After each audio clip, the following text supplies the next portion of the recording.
We want our kids to walk away from our family table when they leave our home going, that was a place that was slow, it was enjoyable, we were relaxed.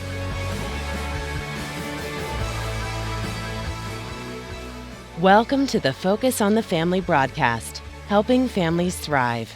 Ted, welcome back to Focus on the Family. It's great to be back. Okay, you've written this book now, Come to the Family Table. Why is the family table so important to communication? I mean, it's not just sit around and eat. That's not what we're talking about, right? Yeah, for Amy and I, the family table became like every other part of our life. It's something we rushed to, we got through, and we moved on.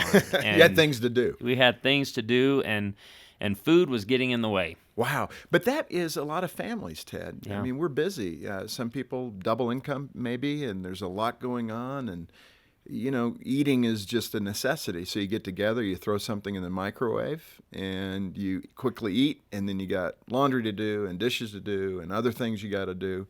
That is reality. How do we make this a priority? Well, and what happens is we start thinking about all that you just listed, and we decide to grab something on the way home and eat it on the way home so we have more time when we get home to do all the other chores. Are you guilty of that? Yeah, very, very guilty. That sounds like something I've done before. Yeah, and we wrote Come to the Family Table, and we wanted to make sure from the beginning the reader understood we're not fanatics. Like, we're not talking 3-hour dinners 7 days a week. Home-baked biscuits? Yeah. That sounds good, though, some home-baked biscuits. We just said, let's prioritize. Let's start with a night a week. Like, let's declare one night a week where we sit together as a family with no rush. And I mean, it's full on. It's food. It's a devotional. We can read something. We can play a game. Well, take me back before that decision. What was your family like before you had this realization that we need to eat in a way that would please God? Well, when we entered the tween and the teen phase, yeah. we lost complete control of our schedule because you're no longer just on a family schedule. You got school, you got church, you got band, friends, you got soccer, small groups, and we were going in every direction and trying to find intersections during the day. And that usually was at a restaurant, eating out somewhere fast. When a restaurant, as we drive by a restaurant, we would jump out and just grab something. And then we became that family where we were like, well, I don't really want that, but I want that. And so we'd go to 2 different places and grab it on the way home.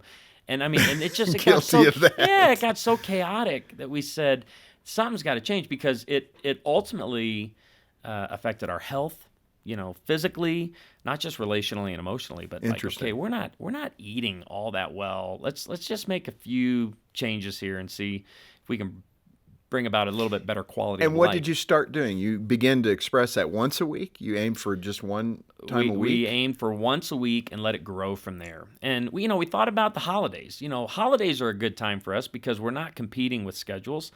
And so we just loved sitting down as a family. We talk about it in the book. We had one Thanksgiving where we invited friends over from the church, and my parents were there, Amy's parents were there, other family there, and we ended up sitting around that table. I mean, we get up every now and then, but we're about 8 hours. Really? It was the center of the day. Yeah. We ended up having 2 meals there throughout the day, but it went so fast. It was so enjoyable. And yeah, it was Thanksgiving. There's games on and there's other stuff to do, but we just said, what would happen if we had a little bit of this in our life on a regular basis? Huh. Again, we're not doing Thanksgiving every week. We're not going to have a 3,000 calorie meal, every day. So we just said, hey, let's just start somewhere. And for us, it was once a week. So well, Gene and I must say, to Gene's credit, we've done a really good job in this area of having dinner every night together, and it's usually a lot of fun. It's 30 to 60 minutes that we'll be at the table, at least. I mean, we can make time for this. We're doing so much other stuff that we can carve out a little bit of time. And if that means you have activities to do, part of school or an assignment or something, and we're done eating, but we're going to stay at the table, go get whatever you got to do, bring it back here and sit and do it together. Yeah, we don't need to jump I like up that. and So give me the objectives. When you're sitting there, Jean tends to be a little more organized that way than I am. I mean, she wants a more formal devotion time. Today we will look at 2 Corinthians. And I did too when the kids were younger. Okay, so you two think the same. But for me, it's more kind of, let's just work in the spiritual truths into the conversation, be a little more gentle about it. Not that it doesn't work effectively. Actually, I think it works more effectively to talk about what's happening in school. And man, what does the Bible say anything about that? Yeah. And how do you go about? Well, so looking at this that was the time? hardest for our son, and still is. He's soon to be 12, and so he just he labored over long meals. I mean, he would be like, and every meal started with the same question: how long are we going to be here? What was pulling him away? What did he want to go do? Well, he saw it, and it's how he's been conditioned his whole life, right? We go, go, go, go, go. We got stuff to do, so we would sit down. He found it at first boring. It's just, we ate, we're done eating. Now, what are we still doing here? So that's when we started to bring in the games. That's when we started to bring in, the honor bombardment that we talk about, where we just go around the table and Honor bombardment. I like Yeah, that. Where do you go around the table and do what? yeah, everybody shares a kind, positive word. We got this from Gary Smalley years Yeah. ago, and we just, it's like a game. We see, keep going until we run out of things to say about the one person, and then we move on to another person. And so I think there's a lot of that you can bring into it, and that's what we tried to bring into the book. I mean, we brought everything from recipes to games to devos, to do more at the table than just eat and ask the same question, how was your day? There's more to it than that. There's more you can do to bring about the laughs like you're talking about. Be a little more clever about it. But let's bring it into reality. Thankfully, you have 2 children, and we have 2 kids as well. And, some days they didn't get along all that well. So when you're sitting there saying, let's honor the other child, Yeah. have you ever had, I really don't feel like doing that, Dad? 'cause, Yeah, and you got to know when to play what game. So we move on to the more competitive games like Monopoly. We play Yahtzee. We love dinner? Yahtzee. Oh, that's fun. Yeah. But we've also, we want to mix it up. So my son got to a place where he was setting up the game before dinner started.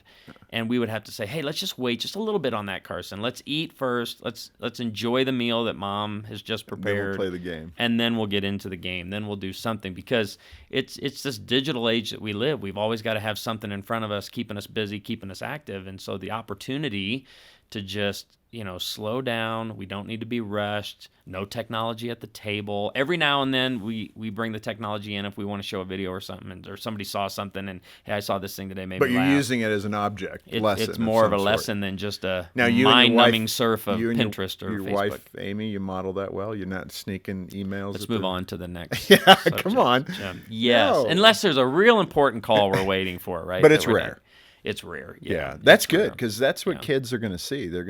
It's not, don't tell me what to do, show me what Yeah, to do. and I just saw it the other day. A third restaurant, I won't give the name, but a third restaurant has this thing now with a basket. I think it was in our home, or it was in Springfield, Missouri, where if you can put all your technology in that basket, a chain restaurant did this too with little boxes. If you can put all your technology in that basket and leave it there for the whole meal, we'll give you 10% off your bill.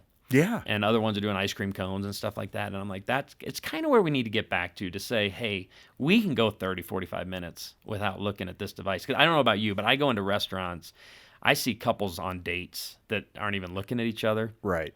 When the families are, and I call it that mind-numbing surf, not the, I'm Yeah, it's checking to just- see the babysitter, Right. checking, or I'm Looking at news and updates and sports scores. Yeah. And your family's sitting there looking at you like, what's he doing? And that was another piece of Yeah. it for us to say, we're on this stuff or connected to it all day.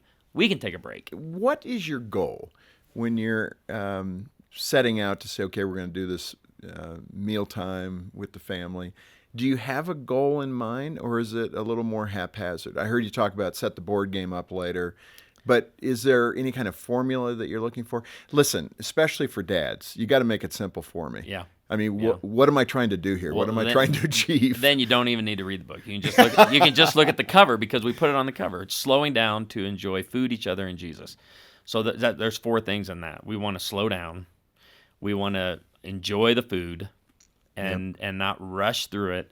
And tell your kids, even if you don't like what's on your plate, I promise you in 10, 15 years, you'll get used to it, and you'll probably long for it as we long for meatloaf, mashed potatoes, and corn that Grandma always fed us. Potatoes au gratin. I did get used to that. Yeah, and so each other, and that would be the game or the honor bombardment, and then Jesus. We just want to take time. We pray together as a family around the table. We can read together. We can memorize together. And I think the key we've picked up with kids is to mix it up. Make it if we sit down spontaneous. every night and do the exact same thing, they know what the goals are, but the methods can change, and we can do different activities Let at the me ask table. you this. When you look at Scripture, I mean, I love the way Jesus used mealtime. I mean, he seemed to understand, Reclining at the table with the 12. I yeah, love and that. Yeah. eating and talking. And there's something, and the Lord even talks about the feast. There's something there that he's wired us for that moment, that we're occupied occupationally during the day doing different things. But God is trying to say, hey, I want you to sit together, to eat together, to think and talk about me, Yep. talk about your day. It's something that he modeled for everybody. Yeah, and we've kind of jumped back to that Deuteronomy 6 passage, and I'm all about along the way, from the time you get up to the time you go to sleep, when you go here, when you go there, be talking about the Lord. I think we've adapted that verse to our lifestyles today, to where now it's like run, run, run as fast as you possibly can and bring the Lord with you along the way. And I get that. We do that. I understand that.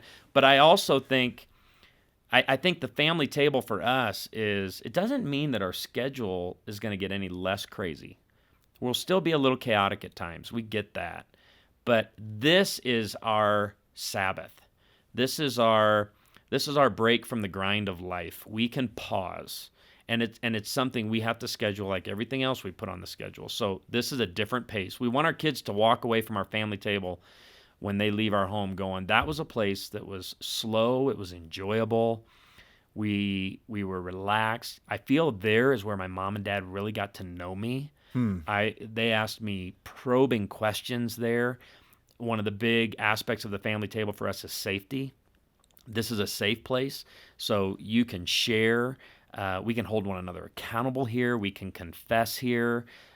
We always want that family table to be a place where they long to come back to. We want them to come back there. We want them to bring their children. We want them to bring our grandchildren one day and to know, let me tell you what happened there. And you probably have the story. I have my grandma. I mean, Mary Jane, she passed away at 90. She was a good-sized woman. We'll just say it. A fluffy grandma, and I loved Mary Jane. The best kind. This is a story my mom loves me sharing about my grandma. She was in the doctor's office when she was in her 70s, and she saw the doctor write down on her chart the word obese, and it completely and totally ticked my grandma off. And this is my grandma's sense of humor. She made that young doctor cross off the word obese and write the words little chubby underneath it. That's a smart doctor, actually. I love it. And I wish one day on Ancestry.com, I'm going to get her medical chart. I'm going to find that little All the chubby, scratch outs. Yeah, all the scratch outs that she For made the doctors everything. do. But I love that, because when we were writing the book, I was back at Mary Jane's table as a 5-year-old, as a 10-year-old, going, You remember. this is what we did. My grandma, she hated TV. She had one of those old TVs. You remember those terrible days, Jim, when we were the remotes? We had to get up off the couch and change one of the 3 channels for her. You laid right in front of Yeah. it, so it was in arm's length. And I just go, man, she sat on her front porch and at her kitchen table. That was it. Yeah. She talked to neighbors and she talked to her family. That was her life. Yeah. And every now and then she'd take us to Dunkin' Donuts. That was life. And I told Amy, I believe personally, I can't prove it, but it's one of the reasons she lived to 90. It's Man, one think of about that. Them Dunkin' Donuts, huh? Dunkin' Donuts. The research is so supportive of what you're talking about in the book in terms of at-risk behavior that kids, decide to go into.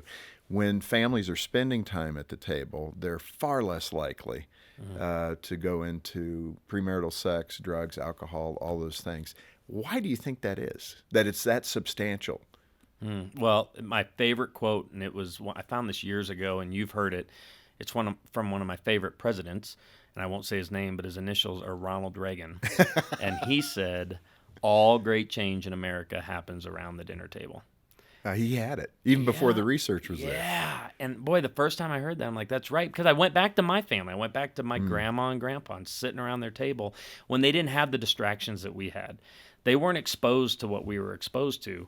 And for me, if I'm truly the primary author of my child's heart, which is what we believe, I'm the one writing messages on my child's heart, I believe speed is the enemy of intimacy. Speed is the enemy of that process. So if the family table can be a place where speed is eliminated and we slow down there, I believe it's going to do nothing but create that intimacy you're looking for between a parent and a child. So I can speak into my child's heart messages that I believe are going to be branded on their hearts for life and, Man, that's and so take with good. them into It every really relationship. is. Yeah, it is so good for us to remember that. Before we move to another topic on this subject, speak to the parents that are struggling. Maybe the single mom Mm. who, she's got a lot on her plate. And whenever we mention single moms, all the single dads write us notes, and we appreciate that, saying, don't forget us. Yeah, So just a you single bet. parent, when you've got so much of a load, now we're making them feel guilty that they're not spending enough time at dinner time to be with their kids. But what a beautiful time, whether you're a two-parent family or a one-parent family, Absolutely. And to whether you're a engage. two-parent family or a one-parent family, the kids need to be involved in the process of preparing the meal. That's a great I mean, idea. yeah, they need to be setting the table. They need to be pouring the water. They need to be. My daughter now, soon to be 14, is doing the cooking. So just start the kids off with one side. And it can be as easy as salad in a bag, But they're showing responsibility. This idea, I think we're beyond this in many homes, and I understand it. That mom comes home and does all the work cooking while we play, and then she calls us in for dinner. I think preparing for the family table can be a family project, and everyone can be involved. And I think that's a great way for a single dad or a single mom to get Absolutely. the family table started, is to say, Tuesday nights, we are guarding Tuesday nights, or we're guarding Thursday nights, whatever the night that works for your schedule is. And it's from 6 to 8, it's from 5 to 7, whatever time works for you, but it's 2 hours, and that's start to finish. That is preparing the meal, that's having the meal, that's having the fun at the table. You talk in the book about delay, withdraw, and abandon in terms of time. Yeah. Explain that to us, where you and Amy came to this understanding that you needed time for yourselves as a couple. But describe what you mean by daily delay, weekly withdraw, and annual abandon. Yeah, so probably 15 years ago now, Joe White from Connecticut Camps Oh, yeah, good took me Joe. out to breakfast and said, I learned these 3 for my marriage. If you want your marriage to go the distance and you want to make it in ministry and you want to raise a healthy family, you have to do these 3 things for your marriage. And I was on the edge of my seat. Yeah, Right? Like, this is going to be the most amazing Say, "I love you." information I've ever received. And he says, daily delay, weekly withdrawal, annual abandon. And it's one of those outlines. The moment he mentioned it to me, I memorized it. I never forgot it. And I put it in practice right away. How it works with the family table is this. The daily delay is 15 to 20 minutes a day. Husband and wife, eyeball to eyeball. No distractions. Distraction-free, I believe even kid-free. Weekly withdrawal is the date night. It's getting out. So the daily delay is in or around the home. The weekly withdrawal is out of the home but around town. And then the annual abandon is a trip you plan every year, a night or 2 away. And in the Song of Solomon, you see all 3 of these. You see the daily delay in the secure home. You see the weekly withdrawal. I'm coming to pick you up and take you out. In the annual abandon, she says, let us get out of here and go to the countryside, after they're married.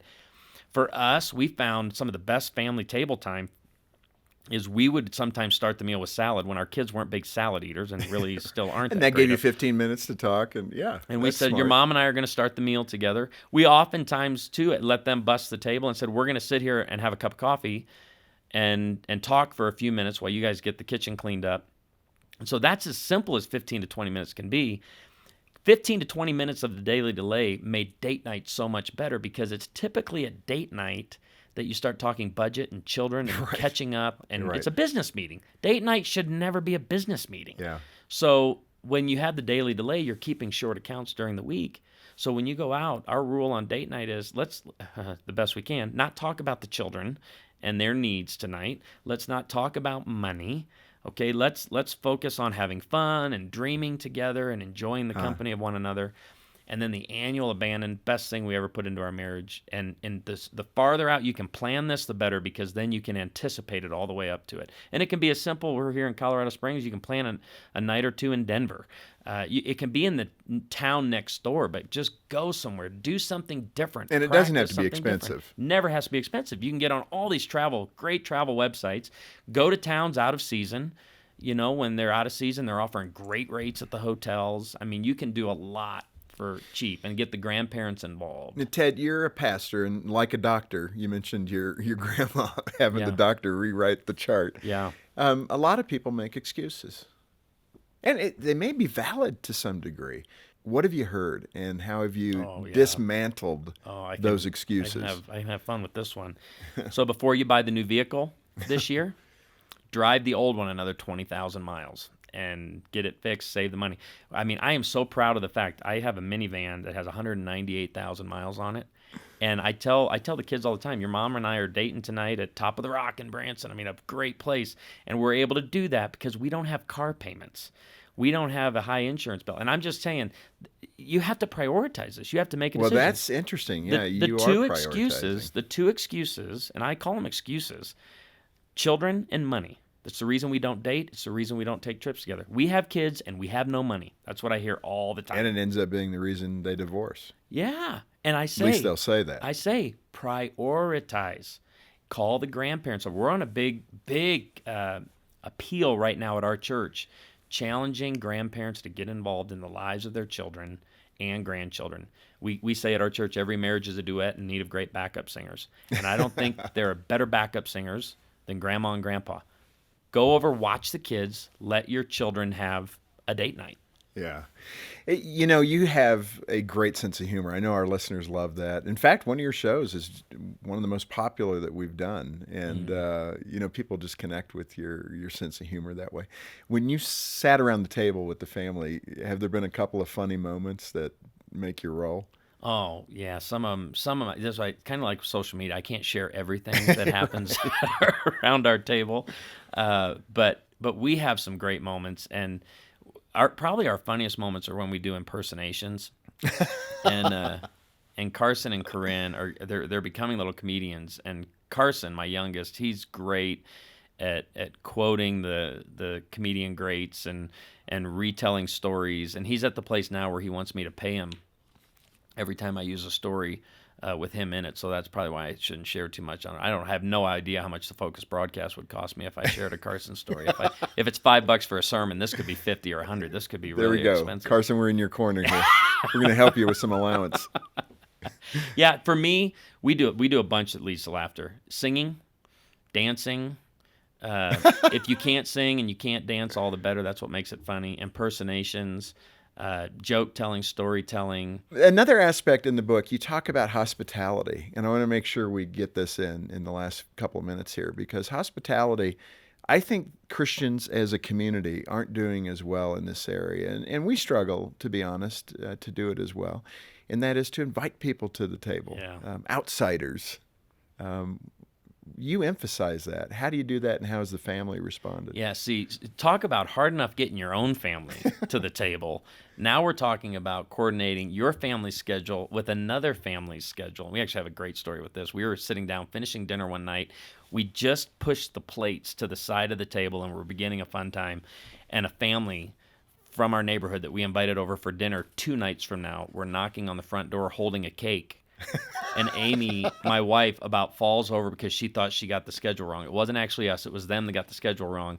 We invite them in and ended up sharing with them for 2 hours. We had nothing to feed them. We had nothing left in the house. Our meal was completely done. They came back 2 nights later for another dinner. But we broke the book down. First half is our family at the table, and the second half is how can our family minister to other families. And so whenever we have a family gathering now, we try to think about somebody at the church that doesn't have family. We try to think of someone in the community that we can invite over. It can be a single, it can be a couple, it can be an entire family. And we just found, we're already making all this food. We've got plenty to go around. Let's make sure there's always an empty seat that we can fill. I think it's so good and teaches the children so much, doesn't it? About hospitality, about engaging people. Yeah, and part of the burden, I think, on hospitality that people don't like to do is because I think when you're a host, you have a responsibility not to talk about yourself, but to talk about the other people at the table. And to get to know someone at your table when everybody pretty much already knows each other, family, right? It just brings a whole new level of storytelling to the table, life experience to the table, and we've just had a great time with that over the years, bringing in folks from the church that we know aren't going to be traveling home for the holidays, and so now we try to do that more often throughout the year. Well, that is a great idea. But Ted, it is so good to have you back, and I think you're on to one of the most important things in terms of teaching families some healthy habits. In your book, Come to the Family Table, Slowing Down to Enjoy Food, Each Other, and Jesus. This book is full of great advice, and if you want to position your children. It's not a promise, but it is the right thing to do so that your kids have a shot at a healthy childhood. Yeah. Hearing your heart and learning those traits and those values from you that you believe in. Most of that transmission is going to come at the dinner table. So make it a priority. I've heard that loud and clear. Thanks for being with us. Hey, thanks for having me. Hey, I'm John Fuller, and thanks for watching. Get more info about Focus over here and more from our guests over there, and be sure to subscribe to our channel as well.